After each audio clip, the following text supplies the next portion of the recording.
जय हिंद दोस्तों, भाषा ये एजुकेशन में आपका स्वागत है।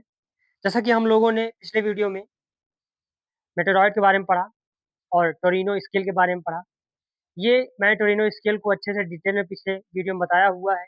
मेटेरॉइड क्या होते हैं, उसमें मैंने कॉमेट को भी थोड़ा-सा आपको हिंट दिया हुआ है, बताया हुआ है, ठीक है? और उसके पिछले वीडियो में मैंने कॉमेट को अच्छे से बताया हुआ है, प्लेलिस्ट आप देखेंगे नीचे, तो आप सारे वीडियोज़ को पा जाएँगे, ठीक है? चलिए फ्रेंड, तो मैं यहाँ पे आज जो मुझे पढ़ाना है, वो जो हमारा लेसन आज आज को पढ़ाना है आपको, वो है मून के बारे में आपको आज बताना है, ठीक है? मून का ओरिजिन कैसे हुआ, मून कैसे बना, ठीक है? और उसमें क्या-क्या चेंजेज़ आए, उसका क्रस्ट फॉर्मेशन कैसे हुआ, ठीक है? उसका सरफेस कैसे बना, कैसे मून के ऊपर धब्बे हैं, वो सारी चीज़ें आज समझेंगे, ठीक है? उससे पहले मैं कुछ कविताएँ आपको सुनाना चाहता हूँ जो मून यानी चंद्रमा के बारे में हैं। जैसे एक है मैंने डाउनलोड किया हुआ है, चंदा मामा आओ ना, दूध बतासा खाओ ना, मीठी लोरी गाओ ना, बिस्तर में सो जाओ ना, ठीक है? एक दूसरी है, चंदा मामा आ जाना, मेरे लड्डू खा जाना, बहुत खिलौने देंगे तुमको, थोड़े तारे ले आना। चंदा मामा आ जाना, साथ में मेरे सो जाना, दूध मलाई देंगे तुमको, थोड़ी मिश्री ले आना।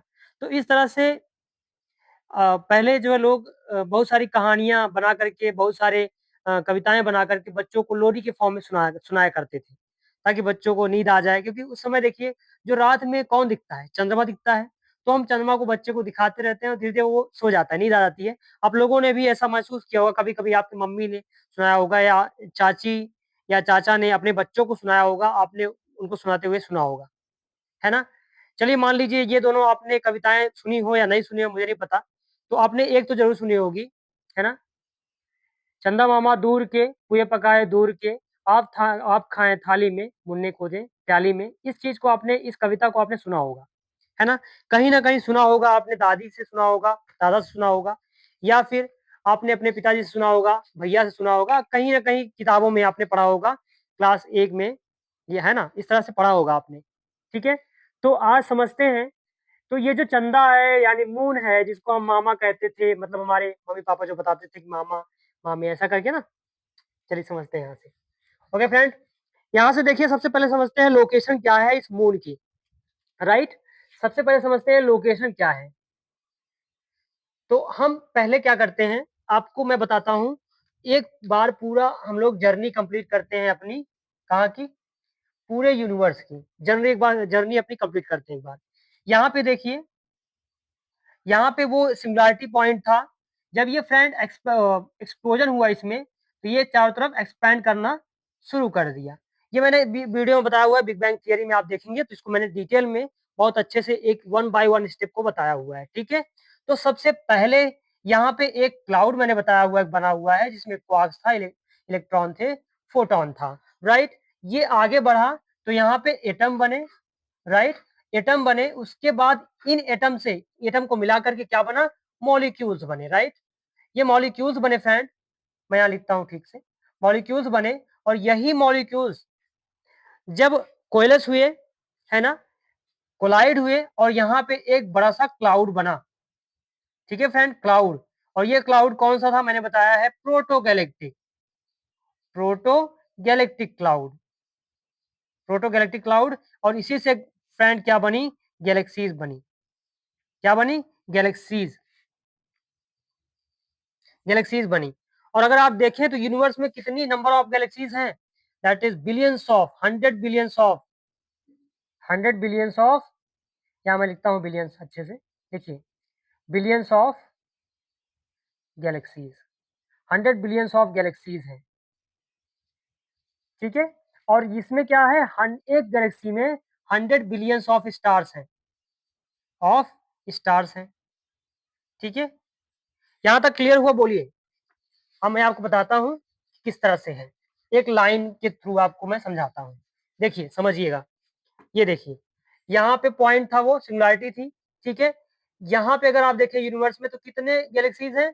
100 बिलियंस ऑफ गैलेक्सीज़ हैं। कितनी है? 100 बिलियंस ऑफ गैलेक्सीज़ हैं, राइट? गैलेक्सीज़ हैं और मैं एक गैलेक्सी को निकालता हूँ फ्रेंड, एक गैलेक्सी को बाहर करता हूँ, ठीक है? और अगर आप एक गैलेक्सी के बारे में देखें, सिंगल गैलेक्सी के बारे में, तो इसमें कितने स्टार्स हैं? 100 बिलियंस ऑफ स्टार्स है ना? अराउंड 100 बिलियंस ऑफ स्टार्स है, बिलियंस ऑफ स्टार्स है।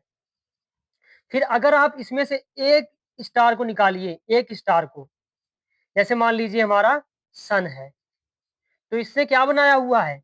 इस स्टार का, ऐसे सारे स्टार जो बिलियंस ऑफ स्टार्स हैं फ्रेंड, इसका क्या होगा? एक सिस्टम होगा अपना। क्यों? क्योंकि इसकी ग्रेविटी है और ये अपनी ग्रेविटी में कुछ ना कुछ कॉस्मिक डस्ट को, यानी कॉमेट को, मेटेरॉयड को या एस्टेरॉयड को कैसे भी ना करके एक बेल्ट बना करके एक सिस्टम बनाया होगा। ठीक है? जिस तरह से हम आज पढ़ेंगे सोलर सिस्टम में, तो आप जानते हैं सोलर सिस्टम में आप देखते हैं, आपने सोलर सिस्टम के बारे में मैंने पढ़ा दिया है, पीछे आप देखेंगे बहुत अच्छे से, बहुत डिटेल में आपको विजुअलाइज समझ में आएगा। ठीक है? तो इसी सोलर सिस्टम में फ्रेंड हमारा मून है। क्या है हमारा? मून है, चंद्रमा है। और ये कहाँ है? मान लीजिए ये हमारा सन है। ठीक है? यहाँ मैं बड़ा बनाता हूँ थोड़ा सा। ये मान लीजिए हमारा सन है, ये देखिए, ये हमारा सन है, ये ऐसे समझ लीजिए, इसकी जो रेडिएशन है निकल रही है। ठीक है? अब मैं यहाँ बना रहा हूँ, देखिए, ये आपका देखिए, इस तरह से मान लीजिए यहाँ पे है अर्थ। ये क्या है? आपकी अर्थ है। इसके पहले मरकरी, वीनस है। ठीक है? ध्यान रखिएगा। और इसका एक सैटेलाइट है, यही है मून। मून कितना दूरी है इसमें? कितना डिस्टेंस है भाई? 3,84,000 किलोमीटर। कितना दूर है? 3,84,000 किलोमीटर पृथ्वी से दूर है। मैंने लोकेशन बता दिया ना, मून कहाँ पे है? क्लियर है? यहाँ तक कोई दिक्कत नहीं है? चलिए, अब हम समझते हैं मून के बारे में, इसका इंट्रोडक्शन, मून के बारे में समझते हैं। ठीक है? मून, तो यहाँ पे मैं इंट्रोडक्शन देता हूँ इसका।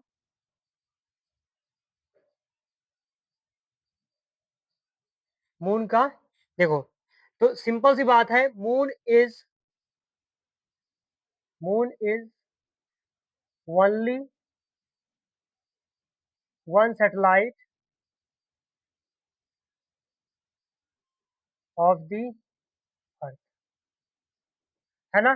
मून का केवल एक ही सैटेलाइट है, सॉरी, अर्थ का केवल एक सैटेलाइट है, that is moon. Moon is only one satellite of earth. ठीक है? Next, this is fifth largest, this is fifth largest satellite in the solar system. Okay? तो पहले चार कौन है, ये समझ लेते हैं। गैनीमेड है।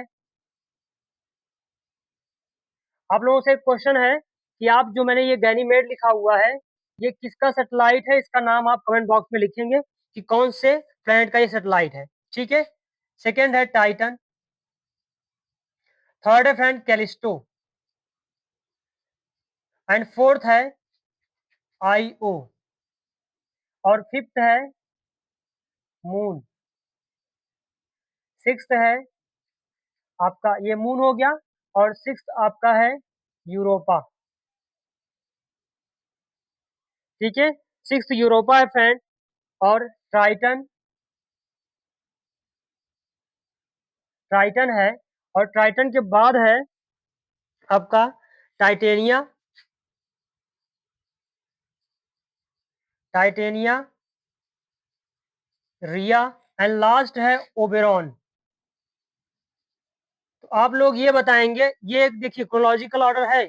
सबसे बड़ा कौन सा? गैनीमेड, दूसरा है टाइटन, तीसरा है कैलिस्टो, चौथा है आईओ, मून है। बस 5 याद कर लीजिए, बाकी याद करने की जरूरत नहीं है। बाकी आप लोग ये लिख बताइएगा कि गैनीमेड किसका सैटेलाइट है, कौन से प्लैनेट का, टाइटन किसका है, कैलिस्टो किसका है, आईओ किसका है, मून किसका है।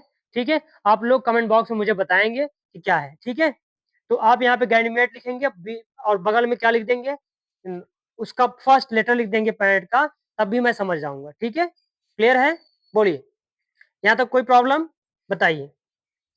और अब मुझे ये बताइए, ये जो मून है, मून अर्थ के सबसे नजदीक का ऑब्जेक्ट है क्या? अर्थ के और मून के बीच में कोई और ऑब्जेक्ट आता है क्या? कोई एस्टेरॉयड आता है क्या? कोई मेटेरॉयड आता है या कोई और ऑब्जेक्ट आता है बीच में? बताइए।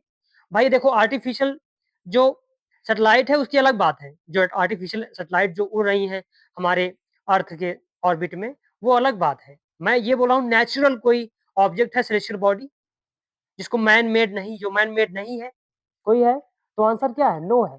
तो यहाँ पे जो मून है, नियरेस्ट सेलेस्टियल ऑब्जेक्ट है। क्लियर है? नियरेस्ट सेलेस्टियल ऑब्जेक्ट या बॉडी। ओके, चलिए। और ये क्या करता है? ऑर्बिटिंग दी अर्थ। ठीक है, डिस्टेंस कितना है फ्रॉम अर्थ? तो फ्रेंड ये डिस्टेंस है 3,84,000 किलोमीटर है। ठीक है, क्लियर है? बोलिए, यहां तक क्लियर है? देखिए, मैंने बताया moon is only one satellite. क्या कोई और सैटेलाइट है अर्थ का? नहीं है। मैंने पिछले वीडियो में बताया है कि कौन से मून का, कौन से प्लैनेट का कितना सैटेलाइट है। ठीक है, क्लियर? चलिए, क्या मून पर कोई रिंग है? नहीं है, नो रिंग। ठीक है, और एटमॉस्फेयर भी इसका नहीं है। ठीक है, चलिए। अब मैं आपको नेक्स्ट बताता हूं इसका ओरिजिन क्या है फ्रेंड।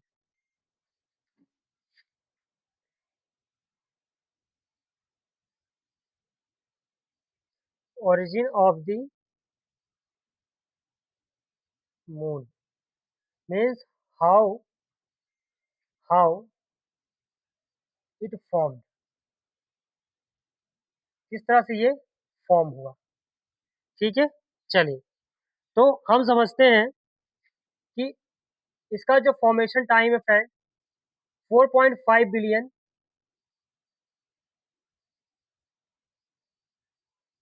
Years ago. अगर आज से आप देखें तो 4.5 बिलियन ईयर्स अगो ये फॉर्म हुआ। यहाँ पे friend a Mars shaped object, Mars shaped object या मार्स शेप्ड बॉडी, जिसका नाम था कॉल्ड थिया। इसका क्या नाम था? थिया नाम था, राइट? इस जो यहाँ पे मार्स शेप्ड बॉडी था, इसका नाम थिया था। Crashed crashed into the early अर्थ। है कि नहीं, बताइए? जैसे अभी आप देखें कि, हाँ ठीक है, Mars shaped body body called थिया क्रैश्ड, क्या किया? ये अर्थ से, ऐसे देखिए, मान लीजिए ये अर्थ है। ठीक है, मान लीजिए अर्थ है और मार्स के शेप का एक क्या था? ऑब्जेक्ट था, एक बॉडी थी। और इससे आकर के क्या किया? टकरा गया। जब टकरा जाएगा तो बताइए क्या होगा? एक्सप्लोजन होगा ना, कोलिजन होगा ना। तो इससे क्या हुआ? मटेरियल बाहर निकला। ये जो रॉकी मटेरियल है, रॉक का बना हुआ है ना, तो मटेरियल जो है बाहर निकला। और मटेरियल बाहर निकला तो यहाँ पे मैं दूसरा स्टेप बताता हूँ। यहाँ पे इस तरह से क्या हुआ? ये ऐसे तो इस तरह से हुआ, और यहाँ पे जो मटेरियल था वो बाहर की ओर ऐसे डिस्क बना लिया।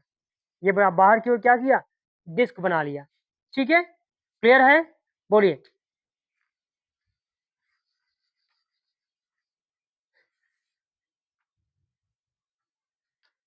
ड्यू टू दिस, देखिए, due to this giant impact, due to this giant impact, क्योंकि जब ये टकराया फ्रेंड, तो एक जायंट एक्सप्लोजन हुआ। जायंट एक्सप्लोजन, जायंट का मतलब होता है बहुत भारी, ह्यूज इम्पैक्ट हुआ। किस पर? अर्थ पर। Due to this giant impact the rocks and dust, the rocks and dust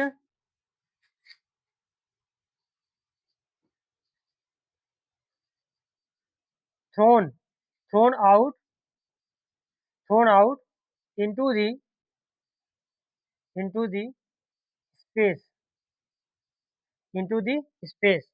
okay, जो फ्रेंड ये स्पेस में इस तरह से घूमने लगा, तो क्योंकि ग्रेविटी थी, है ना, क्योंकि ये अर्थ तो पहले से शेप में था, ठीक है ना, तो यहाँ पे क्या हुआ, ग्रेविटी है, तो उसके चारों तरफ जो मटेरियल निकले, बाहर निकले मटेरियल, वो क्या किए, एक डिस्क के फॉर्म में मूवमेंट करना शुरू कर दिए, ठीक है। यहाँ पे कह सकते हो bro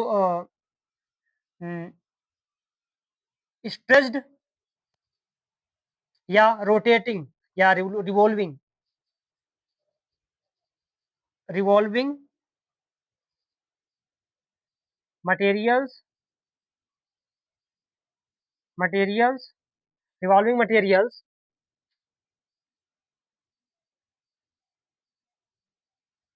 formed, revolving materials formed the disk around the earth, अर्थ के चारों तरफ क्या किया, एक डिस्क बन गई, इस तरह से जो भी मैंने बताया था, इस तरह से एक डिस्क बन गई, ठीक है, इस तरह से डिस्क बन गई, मूवमेंट करता रहा, ठीक है। चलिए नेक्स्ट समझते हैं, यहाँ से बर्थ ऑफ मून समझ लेते हैं।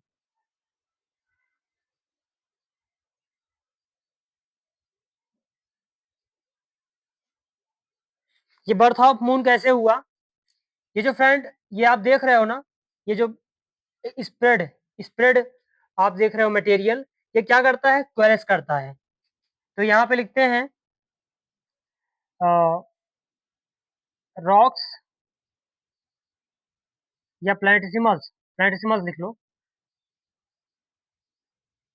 प्लैनेटिसिमल्स, planetesimals start colliding, start colliding to each other. ये जो आपके ये जो मटेरियल थे फ्रेंड, ये एक दूसरे से क्या हुए, कोलेज करना शुरू हो गए, कोलाइड करना शुरू हो गए, ठीक है। और फिर क्या बना, planetesimals started colliding to each other and and formed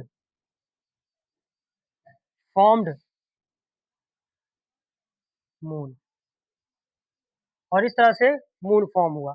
मतलब कि यहाँ पे एक अर्थ था, और यहाँ पे मार्स लाइक एक और बॉडी थी, इससे आके कोलाइड करती है, या इसमें आके क्रैश हो जाती है, कोलाइड करता है, टकराता है, फिर यहाँ पे क्या होता है, इस तरह से इसका जो मटेरियल होता है बाहर की ओर बिखर जाता है, और अर्थ के ग्रेविटी के इन्फ्लुएंस में से चारों तरफ इस तरह से मूवमेंट करने लगता है, इस तरह से, इस डायरेक्शन में।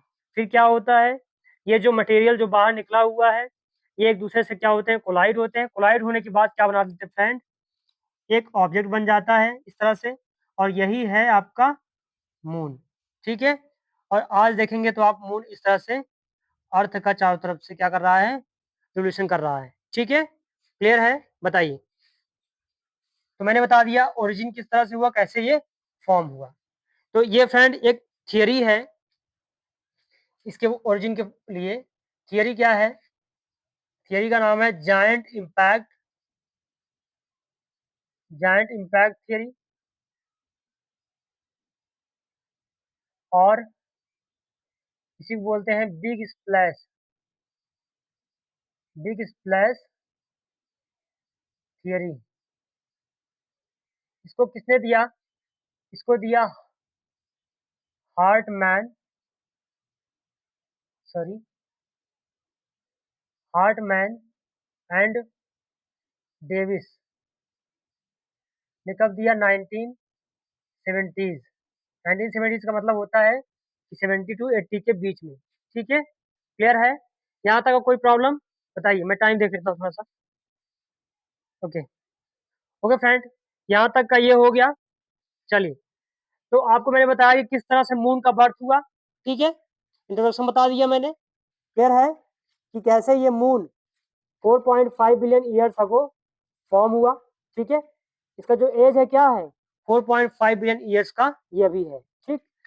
एक मार्स शेप्ड क्या हुआ, एक मार्स शेप्ड बॉडी क्या करती है, जिसका नाम थिया था, crashed into earth, earlier earth, ठीक है, आके इससे टकराती है, ठीक है, ड्यू टू दिस जायंट इम्पैक्ट, है ना, जब ये टकराता है तो जायंट इम्पैक्ट होता है, ह्यूज एक्सप्लोजन होता है, तो क्या होता है, जो रॉक्स है और डस्ट है ना, thrown out into the space, है ना, यहाँ पे मैं लिख देता हूँ were were thrown out into the space, ठीक है।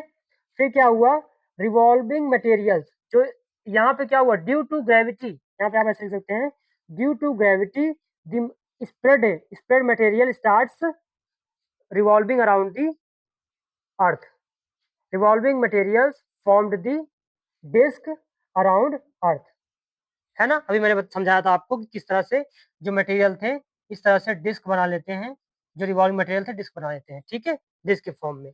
जिस तरह से आपने देखा सैटर्न में क्या है, सैटर्न का आपने पढ़ा होगा, सैटर्न में क्या है, रिंग है। सैटर्न कैसे दिखता है, ऐसे दिखता है ना, ऐसे करके सैटर्न, तो ये रिंग है एक ना, ये डस्ट पार्टिकल की रिंग है, आइस वगैरह सारे हैं इसमें, गैसेस का पार्टिकल पूरा है, ठीक, क्लियर है। पिछले वीडियो में आप समझेंगे तो प्लैनेट में जो पढ़ाया है वो समझ जाएंगे। बर्थ ऑफ मून कैसे हुआ, जो प्लैनेटिसिमल्स थे, जो ये फ्रेंड, ये आप देख रहे हो ना, ये जो छोटे छोटे रॉक थे, डस्ट थे, ये जब कोएलस हुए तो इस तरह से एक मून बन गया, ठीक है। ये प्लैनेटिसिमल्स क्या हुए, started colliding to each other, एक दूसरे से कोलाइड होना शुरू हुए, and formed what, moon, clear. तो मैंने बता दिया origin of moon, okay. Okay friend, next video में हम समझेंगे किस तरह से ये मून का एटमॉस्फेयर कैसे है, ठीक है, और इस पे किस तरह से बम्बार्डमेंट है, यहाँ पे क्यों इतना ज़्यादा धब्बा क्यों है, धब्बे क्यों है, गड्ढे क्यों है, ठीक है, ये सारी चीज़ें समझेंगे और इसके आगे सिजगी वगैरह भी समझेंगे, हर चीज़ें, ठीक है। Thank you so much, okay friend.